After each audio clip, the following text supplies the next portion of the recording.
நேசரே திரு பாதம் அமர்ந்தே நிம்மதி நிம்மதியே.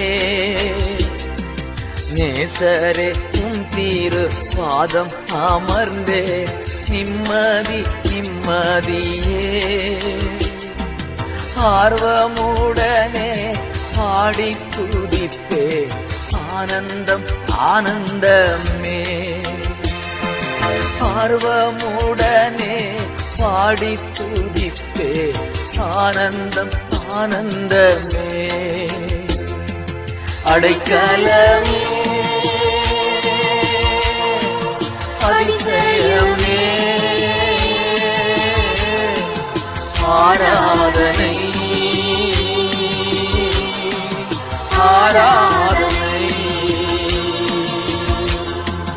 அடைக்கலமே அதிசயமே ஆராதனை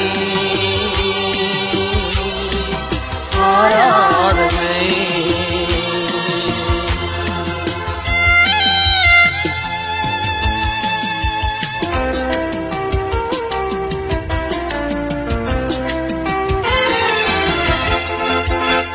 வல்ல செயல்கள் நினைத்து நினைத்து உள்ளமே பொங்குதையா. வல்ல செயல்கள் நினைத்து நினைத்து உள்ளமே பொங்குதையா. நல்லவரே நன்மை செய்தவரே நன்றி நன்றி ஐயா.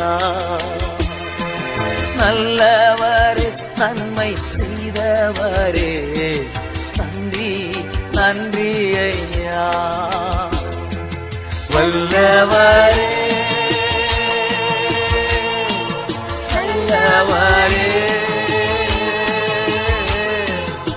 ஆராதனை ஆராதனை. நல்லவரே நல்லவரே ஆராதனை ஆராதனை.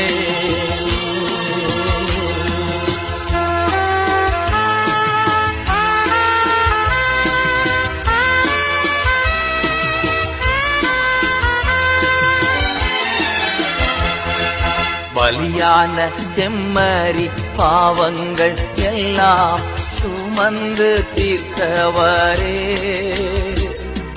பலியான செம்மறி பாவங்கள் எல்லாம் சுமந்து தீர்த்தவரே. பரிசுத்த இரத்தம் எனக்காகல்லோ பாக்கியம் பாக்கியமே. பரிசுத்த இரத்தம் எனக்காகல்லோ பாக்கியம் பாக்கியமே. பரிசுத்தரே படைத்தவரே ஆராதனை ஆராதனை. பரிசுத்தரே படைத்தவரே ஆராதனை ஆராதனை.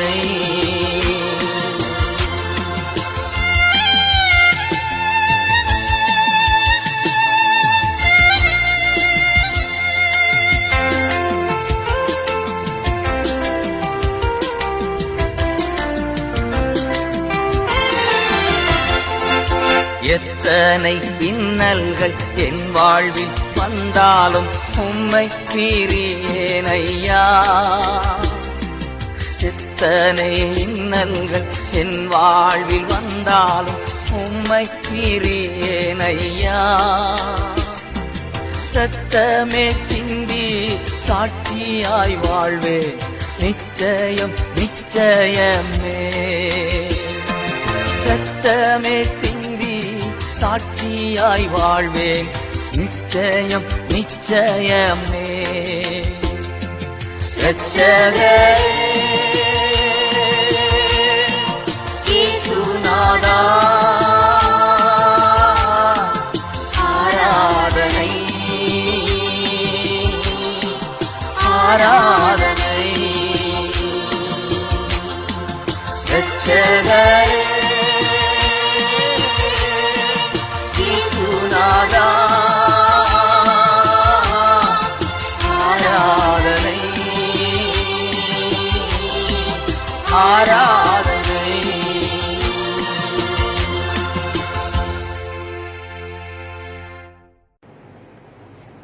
இயேசுவின் நாமத்தில் உங்கள் அனைவருக்கும் என்னுடைய அன்பான வாழ்த்துக்கள்.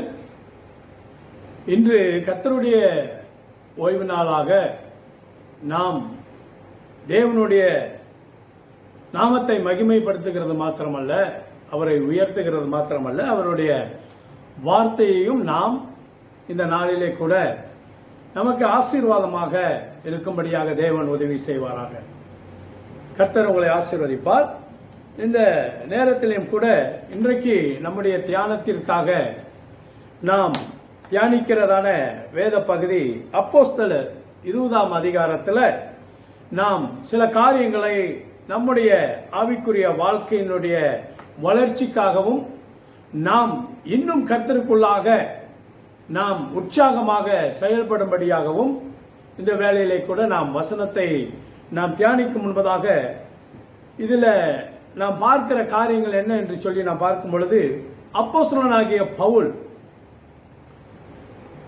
அவரை குறித்து நாம் தெரிந்து கொள்கிறதான காரியங்கள், வேதத்திலே நாம் அறிந்து கொள்கிறதான விஷயங்களை நாம் பார்க்கும் பொழுது, பிரச்சனைகள், உபத்திரவம், கஷ்டம், போராட்டங்கள், இதன் மத்தியிலே அவர் கிறிஸ்துவை அதிகமாக அவர் பற்றி கொண்டு கிறிஸ்துவோடு கூட அவர் எப்பொழுதும் அதிகமாக அவர் ஜீவிக்கிறதை, வாழுகிறதை, அவருடைய ராஜ்யத்தின் சுவிசேஷத்தை அவர் பிரசங்கிக்கிறதை நாம் பார்க்கிறோம்.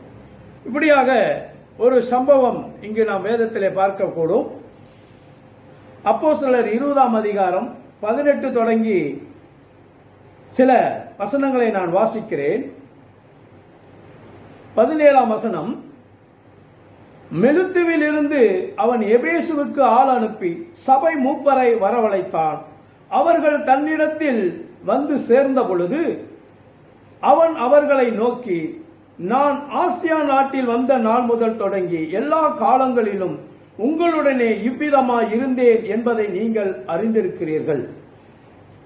வெகு மன தாழ்மையோடும் மிகுந்த கண்ணீரோடும் யூதருடைய தீமையான யோசனைகளால் எனக்கு நேரிட்ட சோதனையோடும் நான் கர்த்தரை சேவித்தேன். அப்போஸ்தலனாகிய பவுல் சொல்லுகிறார், உபத்திரவங்கள், போராட்டம், கஷ்டங்கள், பாடுகள், வேதனை, யூதர்களால் எனக்கு விரோதமாக செய்யப்பட்டதான காரியங்கள், இவைகள் மத்தியிலே நான் கர்த்தரை சேவித்தேன். நான் கர்த்தரை சேவித்தேன் என்று சொல்லி அப்போஸ்தலனாகிய பவுல் சொல்லுகிறார். பிரியமானவர்களே, இன்றைக்கு நம்முடைய வாழ்க்கையிலே நாம் பார்க்கிறோம், நாமும் அநேக பிரச்சனைகள், பாடுகள், உபத்திரவங்களை நாமும் நம்முடைய வாழ்க்கையிலே சந்திக்கிறோம். இந்த வருஷத்திலே நாம் பார்க்கிறோம், 3வது மாதம் தொடங்கி இந்த நாள் வரையிலும் பலவிதமான போராட்டங்கள், உபத்திரவங்கள், பிரச்சனைகளை நாம் சந்தித்துக் கொண்டிருக்கிறோம். இன்றைக்கு நம்முடைய வாழ்க்கையில பிரச்சனைகள், உபத்திரவங்கள், போராட்டங்கள் நடந்து கொண்டுதான் இருக்கிறது பிரியமானவர்களே. ஆனால் பவுல் சொல்லுகிறார், அவருடைய வாழ்க்கையிலே நடந்த எல்லா காலகட்டங்களிலும், எல்லா சூழ்நிலைகளிலும், எல்லா நேரங்களிலும் கர்த்தரோடு அவர் ஜீவித்ததை, கர்த்தரோடு அவர் வாழ்ந்ததை நாம் வேதத்திலே நாம் பார்க்கிறோம். நான் கர்த்தரை சேவித்தேன் என்று சொல்லுகிறார். தொடர்ந்து ஏன் அவர் இந்த வேத பகுதியிலே நாம் பார்க்கிறோம், சபை மூப்பரை வரவழைத்தார் என்று சொல்லி நாம் வாசித்தோம். ஒரு அப்போஸ்தலனுடைய, ஒரு சுவிசேஷகனுடைய வாழ்க்கையிலே சம்பவித்த காரியங்களை மனம் திறந்து பகிர்ந்து கொள்ளும்படியாக சபை மூப்பரை வரவழைத்தார். இன்றைக்கு திருச்சபையிலே தேவ ராஜ்யத்தினுடைய காரியத்தை குறித்தும்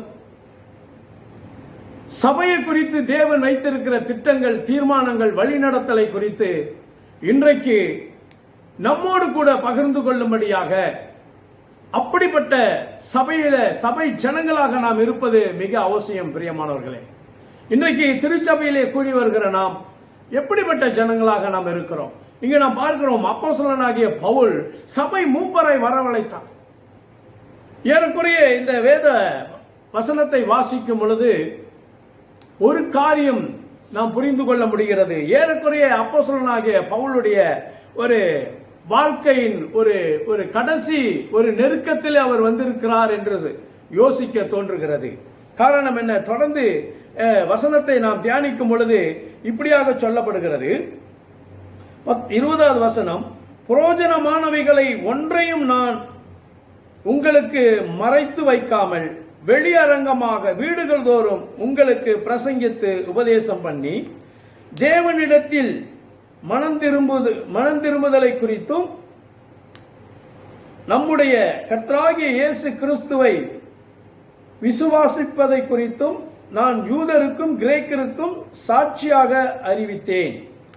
இப்பொழுது நான் ஆவியிலே கட்டப்பட்டவனாக எருசலேமுக்கு போகிறேன். அங்கே எனக்கு நேரிடும் காரியங்களை நான் அறியேன். கட்டுகளும் உபத்திரவங்களும் எனக்கு வைக்கப்பட்டிருக்கிறது என்று பரிசுத்த ஆவியானவர் பட்டணங்கள் தோறும் தெரிவிக்கிறதை மாத்திரம் அறிந்திருக்கிறேன். ஆகிலும் அவைகளில் ஒன்றையும் குறித்து நான் கவலைப்படேன். என் பிராணனையும் நான் அருமையாக எண்ணேன். என் ஓட்டத்தை சந்தோஷத்தோட ஓடி முடிக்கவும் தேவனுடைய கிருபையின் சுவிசேஷத்தை பிரசங்கம் பண்ணும்படிக்கும் நான் கர்த்தராகிய இயேசு கிறிஸ்துவின் இடத்தில் பெற்ற ஊழியத்தை நிறைவேற்றுவமே விரும்புகிறேன். அல்லேலூயா. இப்படியாக நாம் பார்க்கிறோம், அப்போஸ்தலனாகிய பவுல் சபை மூப்பரை வரவழைத்து, பிரியமானவர்களே, தன்னுடைய இருதயத்தினுடைய காரியங்களை பகிர்ந்து கொள்கிறார்.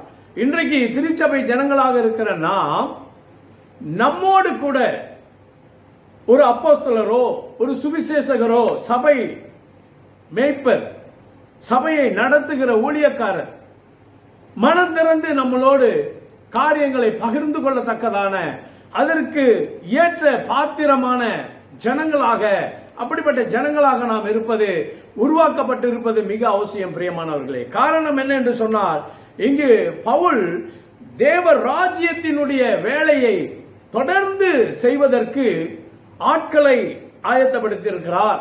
தன்னுடைய இருதயத்தில் உள்ள பாரமான காரியங்களை, முக்கியமான காரியங்களை பகிர்ந்து கொள்ளத்தக்கதாக சபை மூப்பரை வரவழைத்த பொழுது, அவர்கள் வந்த பொழுது பவுல் அவர்களோடு கூட சம்பாசிக்கிற காரியத்தை நாம் வாசித்தோம். அவர் சொல்லுகிறார், 23வது வசனம், கட்டுகளும் உபத்திரவங்களும் எனக்கு வைக்கப்பட்டிருக்கிறது என்று பரிசுத்த ஆவியானவர் பட்டணங்கள் தோறும் தெரிவிக்கிறதை மாத்திரம் அறிந்திருக்கிறேன். பட்டணங்கள் தோறும் அவருக்கு பிரச்சனையும் போராட்டமும் கஷ்டமும் இருக்கிறது என்று பரிசுத்த ஆவியானவர் மூலியமாக நான் தெரிந்து கொள்கிறேன். இப்படிப்பட்ட ஒரு நிலைமையில் இருக்கிற அப்போஸ்தலனாகிய பவுல் சூழ்நிலைகளை, அவர் கடந்து வருகிற பிரச்சனைகளை பார்த்து சோர்ந்து போகவில்லை. அவர் சொல்லுகிறார், தொடர்ந்து வசனம் சொல்லுகிறது, ஆகிலும் அவைகளில் ஒன்றையும் குறித்து கவலைப்படேன். என் பிராணனையும் நான் அருமையாக எண்ணேன். ஆகிலும் இவைகளில் ஒன்றையும் குறித்து நான் கவலைப்படேன். ஆனா இன்னைக்கு நம்ம வாழ்க்கையில பெரிய காரியம், பெரிய பிரச்சனை என்னன்னா கவலைப்படுறதுதான். எதுக்கு கவலைப்படணும், எதுக்கு கவலைப்படக்கூடாது என்கிற காரியம் நமக்கு தெரிகிறது இல்லை. ஸோ பாருங்க, நம்ம இன்னைக்கு உலகமே சந்தித்து கொண்டிருக்கிற ஒரு பிரச்சனை தான் கொரோனா. இப்படி இந்த பிரச்சனை நிமித்தம் இன்றைக்கு நம்ம பார்க்கிறோம், எத்தனை தேவ பிள்ளைகளுடைய ஆவிக்குரிய வாழ்க்கை தொடர்ந்து உற்சாகமாக இருக்கிறது. எத்தனை பேர் தொடர்ந்து நம்முடைய உற்சாகத்திலும் நம்மளுடைய ஆவிக்குரிய வாழ்க்கையிலே தொடர்ந்து நாம் முன்னேறி செல்லுகிறதான காரியங்களை விட்டுவிடாது இருக்கிறோம், அல்லது இந்த கொரோனா பிரச்சனையினாலே நாம் சோர்ந்து போயிருக்கிறோமா, அல்லது மனம் தளர்ந்து போயிருக்கிறோமா? என்னுடைய ஊழியமே முடிந்து விட்டது, இனி நான் யாருக்காக ஜெபிக்கிறது? இனி நான் யார் இடத்துல போய் சத்தியம் சொல்லுவேன்? இனி நான் எப்படி தேவனுடைய ஊழியத்தை செய்வேன்? இன்னைக்கு இந்த கொரோனா தாக்குதல்னால இன்னைக்கு அநேகர் சோர்ந்து போயிருக்கிறோம். உண்மைதான். அதாவது பகிரங்கமா வெளியே நடமாடி அநேகரை சந்திச்சு வழக்கம் போல எப்பொழுதும் போல நம்ம என்ன செய்ய முடியல? சுவிசேஷத்தை அறிவிப்பதற்கும் செபிப்பதற்கும் சுவிசேஷத்தினுடைய ராஜ்யத்தின் வேலையை செய்வதற்கும் இன்னைக்கு அநேக தடைகள் இருக்கிறது. உண்மைதான். ஆனாலும் நாம் சோர்ந்து போய்விடாதபடி நாம் உற்சாகமாக இருக்க வேண்டும் என்பது நம்முடைய வாழ்க்கையில மிக ஒரு முக்கியமான ஒரு காரியம். இங்க அப்போஸ்தலனாகிய பவுல் சொல்லுகிறார், 23வது வசனத்தில் அவர் சொல்லுகிறார், கட்டுகளும் உபத்திரவங்களும் எனக்கு வைக்கப்பட்டு இருக்கிறது என்று பரிசுத்த ஆவியானவர் பட்டணங்கள் தோறும் எனக்கு தெரிவிக்கிறார், அறிந்திருக்கிறேன் என்று சொல்லுகிறார். பிரச்சனை இருக்கிறது. நாமும் இன்னைக்கு பெரிய போராட்டத்துக்குள்ளாக தான் நாம் கடந்து போய் கொண்டிருக்கிறோம் பிரியமானவர்களே. ஆனால் நாம் எப்படிப்பட்ட ஓட்டத்தை ஓடிக்கொண்டிருக்கிறோம்? தொடர்ந்து 24ஆம் வசனம் சொல்லுகிறது, ஆகிலும் அவைகளில் ஒன்றையும் குறித்து நான் கவலைப்படேன், என் பிராணனையும் அருமையாக எண்ணேன், என் ஓட்டத்தை சந்தோஷத்தோடு முடிக்கவும் தேவனுடைய கிருபையின் சுவிசேஷத்தை பிரசங்கம் பண்ணும்படிக்கும் நான் கர்த்தராகிய இயேசு கிறிஸ்துவின் இடத்தில் பெற்ற ஊழியத்தை நிறைவேற்றுவமே விரும்புகிறேன். அல்லேலூயா. இன்றைக்கு நம்ம பார்க்கிறோம், நம்முடைய இந்த கடினமான ஒரு சூழ்நிலையில நம்ம பல தடைகள் மத்தியில் இருந்தாலும் கிறிஸ்துவுக்குள்ளாக ஆவிக்குரிய காரியத்துல நாம் உற்சாகப்படுவதும் நாம் தொடர்ந்து செயல்படுவதும் பவுல் சொல்லுகிறது போல, தீமோத்தேயுக்கு சொன்னது போல, நாம் நமக்குள்ளாக இருக்கிற ஆவியை அனல் மூட்டிக் கொள்ளுகிறவர்களாய் எப்பொழுதும் உற்சாகமாக காணப்படுகிறவர்களாய், கொரோனா கொரோனா கொரோனா என்று சொல்லி அதை மாத்திரம் பார்த்துக்கிட்டு இராதபடி நாம் ஜெபிப்பதிலும் எப்பொழுதும் போல ஆத்மாக்காக ஜெபிக்கிறதிலும் குறைவான வாய்ப்பு உள்ள இந்த சூழ்நிலையிலையும் நாம் ஜனங்களுக்கு சத்தியத்தை சொல்லுகிறதிலும் சுவிசேஷத்தை அறிவிக்கிறதிலையும் நாம் உற்சாகப்படுவது மாத்திரமல்ல, நாமும் தொடர்ந்து எப்படியாக இந்த சூழ்நிலைகளிலே கிறிஸ்துவோடு ஐக்கியத்திலே நெருங்கி இருக்க வேண்டும் என்று சொல்லி அதற்கு நாம் பார்க்க வேண்டும். பவுல் சொல்கிறார் இல்லையா, ஓட்டத்தை சந்தோஷத்தோடு முடிக்கவும் தேவனுடைய கிருபையின் சுவிசேஷத்தை பிரசங்கம் பண்ணும்படிக்கு நான் கர்த்தராகிய இயேசு கிறிஸ்துவின் இடத்தில் பெற்ற ஊழியத்தை நிறைவேற்றுவமே விரும்புகிறேன். அல்லேலூயா. சந்தோஷத்தோடு பவுல் சொல்லுகிறார், இவ்வளவு போராட்டத்தின் மத்தியில நான் கிறிஸ்துவனுடைய ஊழியத்தை சந்தோஷமாக செய்யதான் நான் விரும்புகிறேன், ஓட்டத்தை ஓடவும் ஊழியத்தை நிறைவேற்றவும் விரும்புகிறேன் என்று சொல்லுகிறார். அல்லேலூயா. அப்ப ஏதோ குறுகிய காலத்துல தான் பிரியமானவர்களே இப்படிப்பட்ட தடைகள்ல நம்ம இருக்கிறோம். ஓய்வு நாளில் கூட இன்னைக்கு அநேக சூழ்நிலை, சபை கூடி வர முடியாத ஒரு சூழ்நிலை. இப்படிப்பட்ட சூழ்நிலையிலையும் நம்மை உற்சாகமாக நாம் வைத்துக் கொள்ள வேண்டியது மிக முக்கியமான ஒரு காரியம். அதை நாம் விட்டுவிடக்கூடாது. பாருங்க, இந்த சிறு பிள்ளைகள் இடத்துல ஒரு காரியத்தை நம்ம பார்க்க முடியும். இந்த 6 மாதத்துக்கு பிறகு ஒரு வயதுக்குள்ளாக இந்த 6 மாத குழந்தை ஒரு வயது வருவதற்கு உள்ளாக நீங்க பார்க்கலாம். அந்த சிறு குழந்தையினுடைய வாழ்க்கையில அந்த அந்த காலகட்டத்தில் அந்த பிள்ளைகளுடைய வளர்ச்சி, அவங்களுடைய பிரயாசத்தை நம்ம பார்க்க முடியும். நடக்க ஆரம்பிப்பாங்க, இல்ல திரும்ப ஆரம்பிப்பாங்க. படுத்திருக்கிற குழந்தை திரும்ப ஆரம்பிக்கும். அப்புறம் நீங்க பாத்தீங்கன்னா அது முட்டி போட்டு நகர்ந்து போக ஆரம்பிக்கும். அப்புறம் பாத்தீங்கன்னாக்கா கொஞ்ச நாள்ல ஏந்திரிச்சு நடக்க ஆரம்பிக்கும். நடக்க ஆரம்பிக்கும் பொழுதும் முட்டி போட்டு போகும் பொழுதும் நீங்க பாத்தீங்கன்னா சதா விழுந்து கொண்டே இருக்கும், எப்ப பார்த்தாலும் விழுந்து கொண்டே இருக்கும். ஆனா அதை பொருள்படுத்தாதபடி நீங்க பாத்தீங்கன்னா அந்த பிள்ளைங்க முட்டி போட்டு தொடர்ந்து நகர்ந்து போகிறதையும் அப்புறம் நீங்க பாத்தீங்கன்னா நடக்க ஆரம்பிச்ச பிறகு 2 அடி எடுத்து வச்சோன்னா விழுகும், 2 அடி எடுத்து வச்சோன்னா விழுந்துரும், மறுபடியும் எழுந்திரிக்கும், மறுபடியும் விழுகும். இப்படிப்பட்ட சூழ்நிலை அந்த குழந்தைக்கே தெரியாது. அது வந்துட்டு நடக்கிறதுக்கு நம்ம முயற்சி பண்ணி கொண்டிருக்கோம்னு அந்த குழந்தைக்கு தெரியாது. ஏதோ ஒரு காரியத்தை அது தொடர்ந்து செய்து கொண்டே இருக்கு, அதுக்கு தெரியல.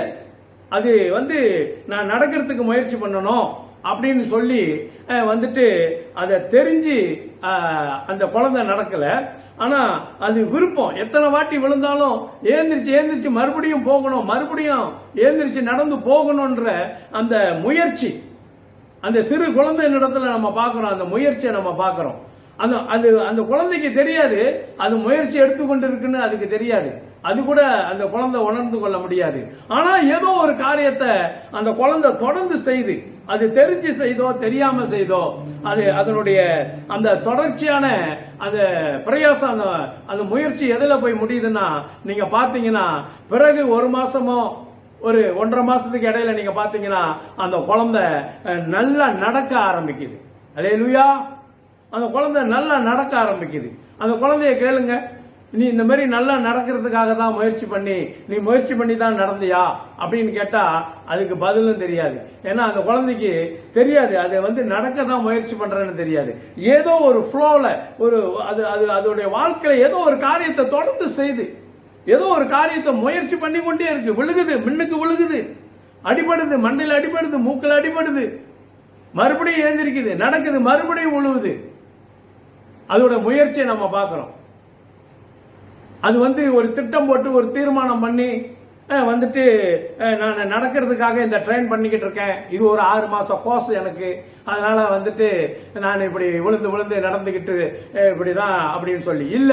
அது ஏதோ ஒரு காரியத்தை அது செய்து கொண்டே இருக்குது, தொடர்ச்சியா செய்து கொண்டே இருக்குது, விழுந்தாலும் எழுந்திருக்குது. இது சின்ன பிள்ளைங்கள இடத்துல நம்ம பார்க்கிறோம். அது மாதிரி இன்றைக்கு நம்ம அநேகர் இன்றைக்கு இந்த கொரோனாவே இன்னைக்கு ஒரு பெரிய ஒரு காரியமாக சொல்லி கொண்டு இருக்கிறாங்க. Corona corona corona corona. இதனால சபை ஐக்கியங்கள் ரொம்ப பேரு ஆராதனை மற்ற எந்த ஜெப கூட்டங்கள் இப்படிப்பட்ட எந்த காரியத்தையும் கூட நம்ம பார்க்கிறோம். என்ன செய்திருக்காங்கன்னா கூடுகிறத ரொம்ப குறைஞ்சு போச்சு. சேர்ச்சி திறந்திருந்தாலும் அநேக இடங்கள்ல அநேக ஜனங்க வர்றது கிடையாது. ஏன்னா அந்த கொரோனாவுடைய தாக்குதல அதே ஒரு காரணமாக. ஆனா பவுலுடைய வாழ்க்கையில நம்ம பார்க்க முடியுது எவ்வளவோ பிரச்சனைகள், பிரியமானவர்களே, எவ்வளவோ போராட்டமான காரியங்களை அவர் கடந்து வந்து கொண்டிருக்கிறார்.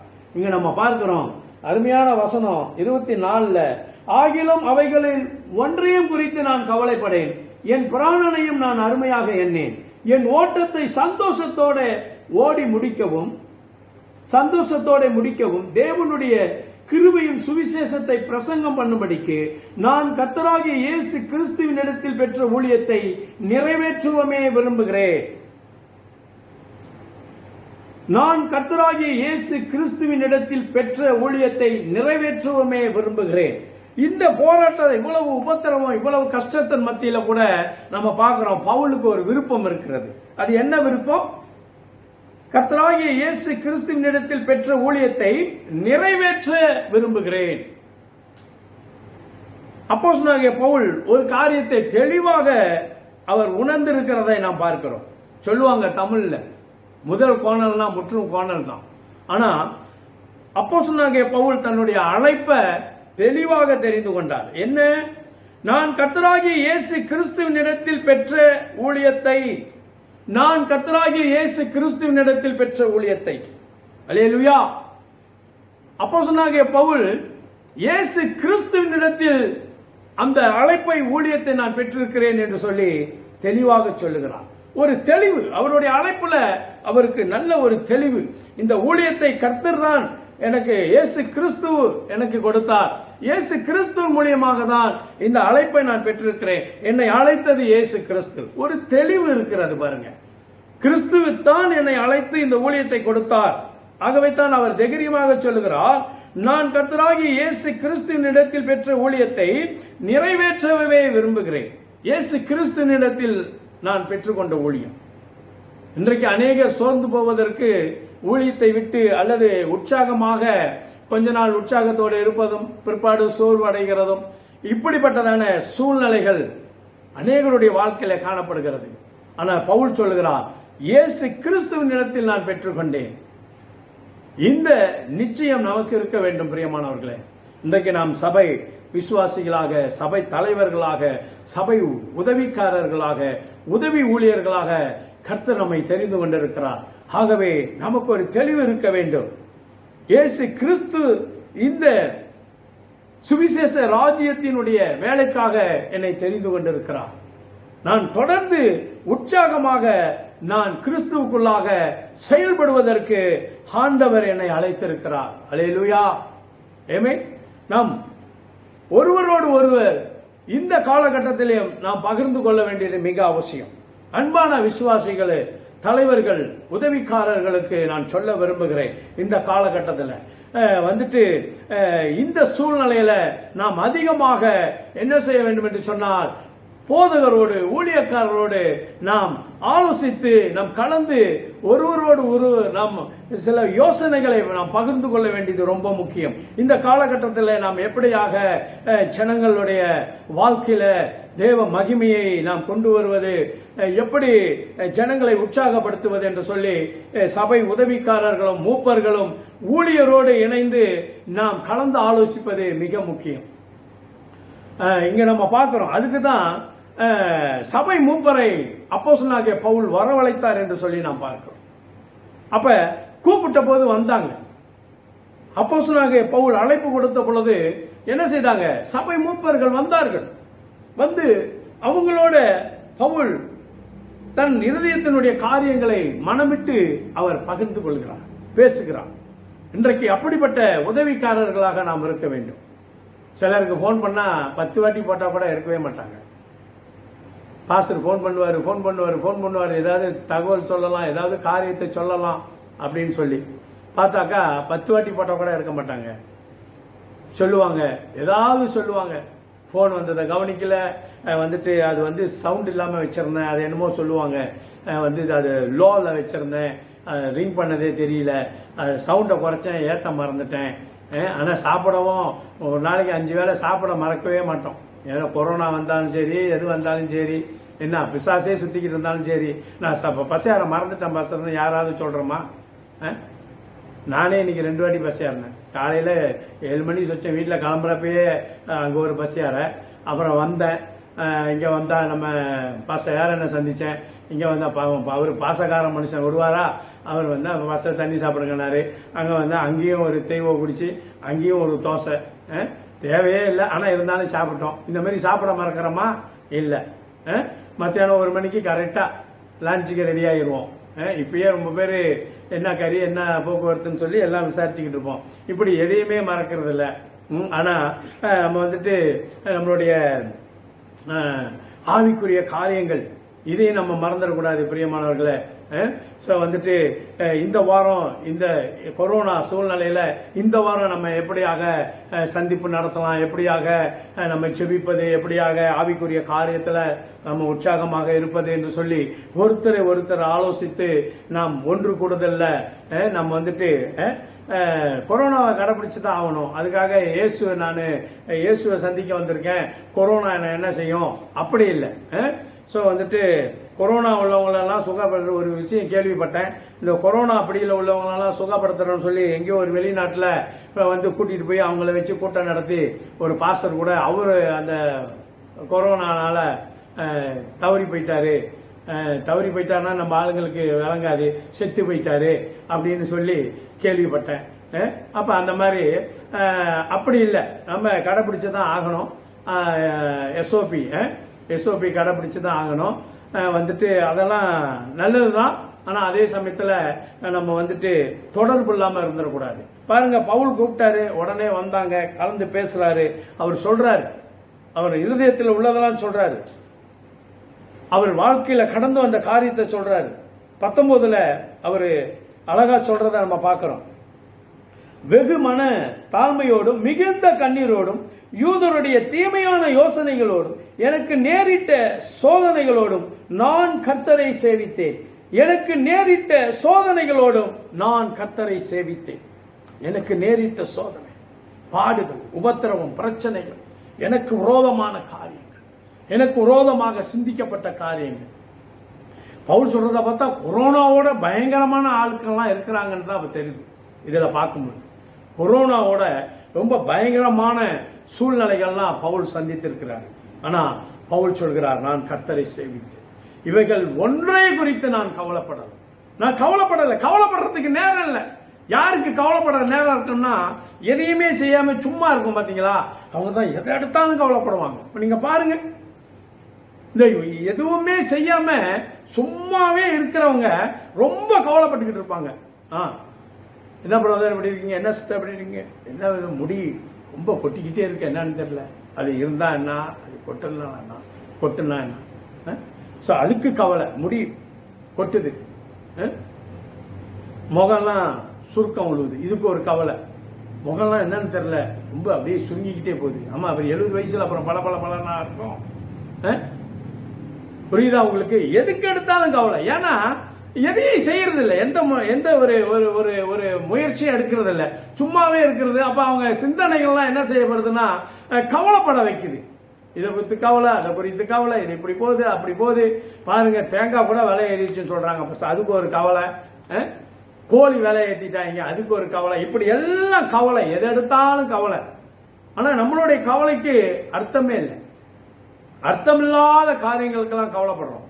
ஆனா இவ்வளவு சம்பவம், இவ்வளவு பிரச்சனைகளை பவுல் கடந்து வருகிறார். இவ்வளவு சூழ்நிலை மத்தியில் அவர் சொல்கிறார், இவைகள் ஒன்றையும் குறித்து நான் கவலைப்படேன், இவைகள் ஒன்றையும் குறித்து நான் கவலைப்படேன். அவருடைய எண்ணமெல்லாம் எங்கதான் இருக்குதா? வசனத்தில் நாம் பார்க்கிறோம். என் ஓட்டத்தை சந்தோஷத்தோட முடிக்கவும், தேவனுடைய கிருபையும் சுவிசேஷத்தை பிரசங்கம் பண்ணும்படிக்கும், நான் கர்த்தராகிய இயேசு கிறிஸ்துவின் இடத்தில் பெற்ற ஊழியத்தை நிறைவேற்றவுமே விரும்புகிறேன். இதுதான் அவருடைய நோக்கம். அல்லேலூயா. இதுதான் அவருடைய குறிக்கோள் இதுவாக இருக்கிறது. இப்படிப்பட்டதான ஒரு தடகாத்திரமான ஒரு ஆவிக்குரிய ஒரு பலன் தேவ பிள்ளைகளுக்கு இந்த நாட்களில ரொம்ப அவசியம். பிரியமானவர்களே, இந்த நாட்களிலே நமக்கு ஒருத்தரோடு ஒருவர் நாம் ஆலோசித்து, போதகருடைய ஆலோசனை, வேத வசனத்தினுடைய ஆலோசனை, இப்படியாக சகோதரர்கள் ஒருமித்து வாசம் செய்து அப்படியாக நாம் பலப்பட வேண்டும். இந்த கொரோனா நாட்கள்ல பல மாதங்கள் ஊழியக்காரங்க விசுவாசிய பார்த்ததே இல்லை. என்ன ஆனாங்கன்னு தெரியல, பாசருக்கே தெரியல அவங்க இருக்கிறாங்களா, கொரோனா கொண்டு போயிருச்சா இல்ல என்னதான் ஆச்சு. ஒரு சத்தம், ஒரு சவுண்ட் இல்லை. என்ன ஆச்சு? அப்படி இல்லை. சில பாஸ்டருங்க புலம்புறாங்க, என்ன பாஸ்டர், போன் போட்டா போன் வேலை செய்ய மாட்டேது, ரிங் பண்ணாலும் எடுக்க மாட்டாங்க, என்ன ஆச்சாங்கன்னு தெரியல.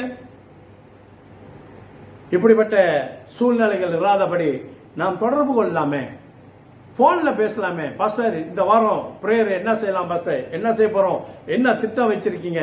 இந்த காலகட்டம் நம்ம நிறைய திட்டம் போட்டுக்கிட்டே இருக்கோம், நிறைய காரியங்கள், என்ன சூழ்நிலை அப்படி இருக்குது. நம்ம தொடர்பு கொள்ளலாம், பேசலாம், போன்ல பேசலாமே. போன்ல கொரோனா வராது, பயப்படாதீங்க. ஆனா கொரோனா நம்மளை பார்த்து என்னோட நம்பிக்கை, நிச்சயமா கொரோனா நம்மளை பார்த்து அதுதான் பயப்படும்.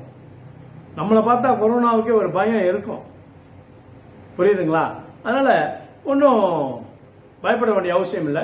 போன்ல பேசலாம், பாஸ்டர்கிட்ட கேட்கலாம், இந்த வாரம் எப்படி நம்ம ஜெபிக்க போறோம், என்ன காரியம், எப்படிப்பட்ட காரியங்களை நம்ம செய்யலாம் அப்படின்னு சொல்லி கலந்து ஆலோசித்து நம்ம தொடர்பு கொள்ளும் பொழுது அது ரொம்ப ஆசீர்வாதமாக இருக்கும். பிரியமானவர்களே, தொடர்ந்து இந்த நேரத்தில் கூட நான் பார்க்கிறோம், 26வது வசனம் பவுல் சொல்லுகிறார், தேவனுடைய ஆலோசனையில் ஒன்றையும் நான் மறைத்து வைக்காமல் எல்லாவற்றையும் உங்களுக்கு அறிவித்தேன். தேவனுடைய ஆலோசனையில் ஒன்றையும் நான் மறைத்து வைக்காமல் எல்லாவற்றையும் உங்களுக்கு அறிவித்தேன். தேவனுடைய ஆலோசனை. ஏன் நான் சொல்லுகிறேன்? அப்போஸ்தலனாகிய பவுல் அழைத்த பிறகு மூப்பர்லாம் வந்தாங்க. அப்போஸ்தலனாகிய பவுல் பகிர்ந்து கொள்கிற ஒவ்வொரு காரியமும் என்ன தெரியுங்களா? தேவனுடைய ஆலோசனை. அல்லேலூயா.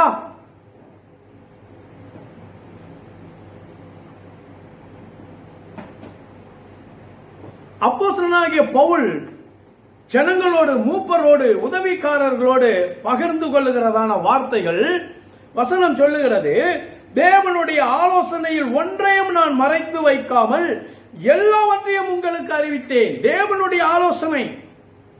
பவுலிடத்திலே தேவன் வெளிப்படுத்தின காரியங்கள் பிரியமானவர்களே. அப்போஸ்தலனாகிய பவுலிடத்திலே ஆண்டவர் வெளிப்படுத்தின காரியங்கள், தேவனுடைய ஆலோசனை, ஒன்றையும் நான் மறைத்து வைக்கவில்லை. வெளிப்பாடுகளும் வழிநடத்தல்களும் அப்போஸ்தலனாகிய பவுலுக்கு கொடுக்கப்பட்ட வேளையிலே அவை ஒன்றையும் மறைக்காமல் அந்த ஆலோசனைகளை தான் நான் உங்களோடு பகிர்ந்து கொள்கிறேன் என்று பவுல் சொல்லுகிறார். அப்ப ஒரு ஊழியக்காரரிடத்திலிருந்து நாம் பெற்றுக்கொள்கிற ஆலோசனை வார்த்தைகள் வேத வசனத்தின்படி நாம் பார்க்கும் பொழுது அது தேவனிடத்தில் இருந்து வருகிற ஆலோசனை. தேவனுடைய ஆலோசனை ஒன்றையும் நான் மறைத்து வைக்காமல் எல்லாவற்றையும் உங்களுக்கு அறிவித்தபடினாலே, தேவனுடைய ஆலோசனை ஒன்றையும் நான் மறைக்கவில்லை. அப்ப நம்ம பார்க்கிறோம், ஒரு ஊழியக்காரரிடத்திலிருந்து நமக்கு கொடுக்கப்படுகிறதான வார்த்தைகள் தேவனுடைய ஆலோசனை. அல்லேலூயா. தேவனுடைய ஆலோசனை. வேதம் சொல்லுகிறது, நீ விசுவாசித்தால் கர்த்தருடைய வார்த்தையை, கர்த்தருடைய ஆலோசனையை, கர்த்தருடைய வசனத்தை நீ விசுவாசித்தால் தேவனுடைய மகிமையை காண்பாய். அல்லேலூயா. தேவனுடைய மகிமையை காண்பாய். ஆலோசனை பவுல் சொல்லுகிறார், தேவனிடத்தில் இருந்து கொடுக்கப்பட்ட ஆலோசனை. அப்ப சபை மூப்பர்கள், உதவிக்காரர்கள், உதவி ஊழியர்கள் அப்போஸ்தலனாகிய பவுலுடைய வார்த்தையை அதை செவியெடுத்து அது என்ன சொல்கிறார், எப்படியாக அவர் வார்த்தையை பகிர்ந்து கொள்கிறார் என்று சொல்லி அவர்கள் தியானிக்கும் பொழுது, அந்த வார்த்தையை அவர்கள் ஏற்றுக்கொள்ளும் பொழுது அதுவே தேவனுடைய ஆலோசனையாக அவர்களுக்கு ஆசீர்வாதமாக மாற்றப்படுகிறது. இப்படியாக நாம் பார்க்கிறோம். திருச்சபையில ஆண்டவர் நமக்கு மேய்ப்பர், அதாவது பாஸ்டர், ஊழியக்காரர்களை ஆண்டவர் கொடுத்திருக்கிறார்.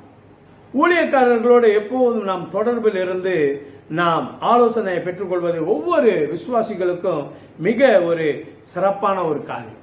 நான் எப்பொழுதும் சபையில ஜனங்களுக்கு சொல்லுவேன், ஒரு ஞாயிற்றுக்கிழமை நீ மிஸ் பண்ணா கூட, ஒரு வீட்டு கூட்டமோ அல்லது ஒரு ஜெப கூட்டத்தை நீ மிஸ் பண்ணா கூட, தவறிட்டா கூட, அது அந்த நாள்ல என்ன காரியங்கள் வந்துட்டு முக்கியமா அறிவிக்கப்பட்டது, என்ன சொல்லப்பட்டது என்று சொல்லி அதை நாம் தெரிந்து கொள்ள வேண்டியது ரொம்ப அவசியம். ரொம்ப ஒரு நல்ல பழக்கம் இது பிரியமானவர்களே.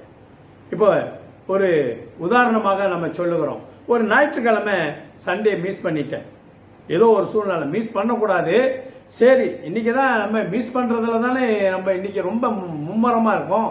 ஞாயிற்றுக்கிழமை வந்ததுனாக்கா இப்ப இல்லை, போன வருஷம் இதுக்கு முந்தின காலமெல்லாம் ரொம்ப விசுவாசிங்க, ஞாயிற்றுக்கிழமை வந்துட்டாலே இதை எப்படி போகாம இருக்கிறதுக்கு என்ன செய்யலாம், என்ன காரணத்தை சொல்லலாம், தலை வலிக்குமா, நாளைக்கு காய்ச்சல் வர்ற மாதிரி இருக்குமே, வருமா, மழை வருமா அப்படின்னு சொல்லி இப்படி எல்லா இடத்துலையும் நடக்கிறது தான். ஒரு வாட்டி நம்ம சபையில் கேட்டோம் ஒரு பிரதரை, ஞாயிற்றுக்கிழமை வரலையே பிரதர் என்னாச்சு அப்படின்ட்டு. கிளம்பிட்டேன் பாஸ்டர், காலையிலேயே கிளம்பிட்டேன். வெளியே வந்து பார்த்தேன் ஒரே இருட்டா இருக்கு, பெரிய மழை வர்ற மாதிரி தெரிஞ்சுது. ஏன் மழை வந்தா உனக்கு என்ன, அது வேலையை அது செய்து உன் வேலையை நீ செய்ய வேண்டியதானே. பயங்கரமா இடியும் மின்னலுமா இருந்துச்சு பாஸ்டர், ரொம்ப மழையா இருக்குன்னு சொல்லிட்டு அப்புறம் அதோட கிளம்பிட்டு அப்படியே இருந்துட்டேன் அப்படின்ட்டு. நீ காடியில வர போற சார், வந்துட்டு ஒன்றும் பிரச்சனை இல்லையே, இடி இடிச்சதுனால உனக்கு ஒரு பிரச்சனையா, வானம் இருட்டா, ஏன் சோப்பா இருந்தா என்ன செய்ய போற. அப்ப இப்படி எல்லாம் இன்றைக்கு வந்துட்டு இப்படிப்பட்ட சூழ்நிலை. ஆனா பவுல் சொல்லுகிறார், ஒரே ஒரு ஆசைதான், பவுலுக்கு ஒரே ஒரு ஆசைதான், இயேசு கிறிஸ்துனுடைய தேவனுடைய கிருபையின் சுவிசேஷத்தை பிரசங்கம் பண்ணும்படிக்கும் நான் கர்த்தராகிய இயேசு கிறிஸ்துவின் இடத்தில் பெற்ற ஊழியத்தை நிறைவேற்றவுமே விரும்புகிறேன். என்னுடைய விருப்பம் அதுதான். தடைகள், பிரச்சனைகள், 1000 காரியங்கள் வந்து போகிறது என்னுடைய வாழ்க்கையில. ஆனால் அவைகள் எல்லாம் என்னுடைய கிறிஸ்துவோடு நான் இருக்கிற ஐக்கியத்துக்கும் உறவுக்கும் அது தடை வராதபடி நான் கிறிஸ்துவனுடைய சுவிசேஷத்தினுடைய வேலையை செய்து முடிக்கவே நான் விரும்புகிறேன். என்னுடைய விருப்பம் இதுதான். எத்தனை பிரச்சனைகள் தடைகள் இருந்தாலும் அது கிறிஸ்துவனுடைய அன்பை விட்டு என்னை பிரிப்பதாகவோ அல்லது அதை சூழ்நிலைகளை கண்டு நான் சோர்ந்து போவதாகவோ அப்படிப்பட்ட ஒரு சூழ்நிலைக்கு நான் போகாதபடிக்கு நான் கிறிஸ்துவனுடைய சுவிசேஷத்தை ஊழியத்தை நிறைவேற்றவே விரும்புகிறேன். இப்படிப்பட்ட ஒரு உற்சாகமான ஒரு ஊழியத்தை செய்த அப்போஸ்தலனாகிய பவுலை நாம் வேதத்திலே பார்க்கிறோம். பிரியமான கர்த்தருடைய பிள்ளைகளே, இந்த காலகட்டத்திலே கூட நாம் பிரச்சனைகளை இந்த சூழ்நிலையை ஒரு பெரிய தடையாக நமக்கு வைத்திருக்காதபடி நாம் ஆவிக்குரிய காரியங்களை தொடர்ந்து முன்னேறுவதற்கும் நம்மை ஈடுபாடாக வைத்துக் கொள்வதற்கும் சபை ஜனங்கள் சபையோடும் சபை தரிசனத்தோடும் ஊழியக்காரரோடு நாம் ஆலோசித்து நாம் தொடர்ந்து எப்படி உற்சாகமாக நாம் செயல்பட வேண்டும் என்று சொல்லி நாம் முயற்சி செய்து கொண்டே இருப்போம். சற்று முன்பு நான் சொன்னது போல அந்த சிறு குழந்தை பாருங்க, எத்தனையோ முறை விழுகிறது ஏன் விழுகிறதுன்னு அதுக்கு தெரியாது. ஆனா எழுந்து நடப்பதற்கு முயற்சி பண்ணுகிறது. ஆனா குறுகிய காலகட்டம் வரும் பொழுது சில காலத்துக்கு பிறகு அது நல்ல செழிப்பால் நடந்து அது நல்ல ஒரு முன்னேற்றத்துக்குள்ளாக அது கடந்து வருகிறதை நாம் பார்க்கிறோம். அதுபோல நாம் நம்முடைய முயற்சிகளை நாம் விட்டுவிடாது நம்முடைய ஊழியத்தை நாம் தொடர்ந்து நாம் சிறப்பாக கர்த்தருக்கு செய்ய நம்ம ஆயத்தப்படுத்திக் கொள்வோம். வெகு சீக்கிரத்தில் நீங்கிவிடும் இந்த லேசான உபத்திரவம். பிரியமானவர்களே, தொடர்ந்து ஜெபத்தில் இருப்போம். கர்த்தர் பெரிய விடுதலையை, சமாதானத்தை, சந்தோஷத்தை கொடுப்பார். கர்த்தர் உங்களை ஆசீர்வதிப்பார். எல்லாருக்கும் ஸ்தோத்திரம். God bless you.